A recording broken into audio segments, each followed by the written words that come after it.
Now pretty much every DSLR on the market now has the ability to shoot RAW, but however a lot of us are still shooting in JPEG mode. So today I'll be giving you 4 reasons on why you should actually shoot RAW.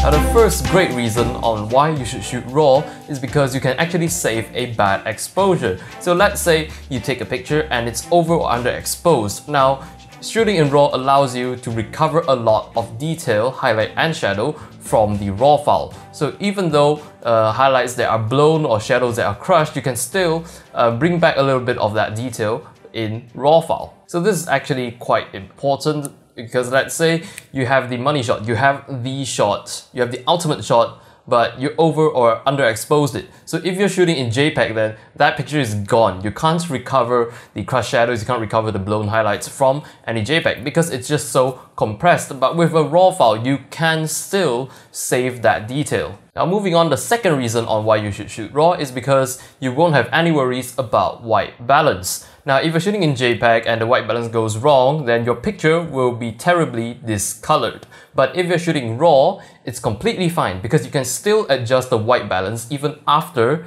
the picture is taken. So in your picture editor, your RAW file editor, after you've shot the picture, you can still have total ultimate control over your entire white balance setting. So that is incredibly good, so you won't really have to worry about white balance. You can always fix it in post.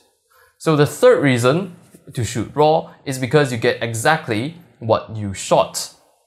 Now the RAW file is basically saving all the information you've taken from your CMOS or CCD sensor, pixel by pixel, bit by bit. So everything that's taken in the photo is saved into the RAW file. Nothing is thrown away like JPEGs, nothing's compressed, it's pure data. So you get exactly what you shot. So in terms of JPEGs, now usually if you're shooting on a DSLR, after shooting a JPEG, the camera would usually apply some sort of sharpening or noise reduction algorithm to your JPEG. Now all these could actually crush some of your details. You may lose a lot of fine details in your images after these are burned in. So it's like an egg. After you've cooked an egg, the egg is fixed, you can't uncook an egg, and that's like JPEG.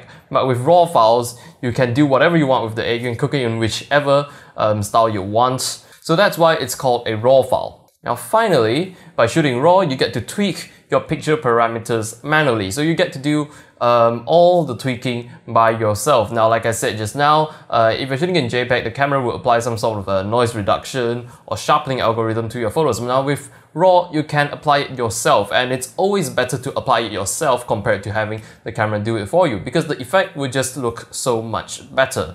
So if you're shooting in RAW, you can adjust the contrast yourself, you can adjust the exposure, you can adjust the white balance, you can apply your own sharpening, you can fine-tune your sharpening, and you can add a fake vignette which actually looks quite good.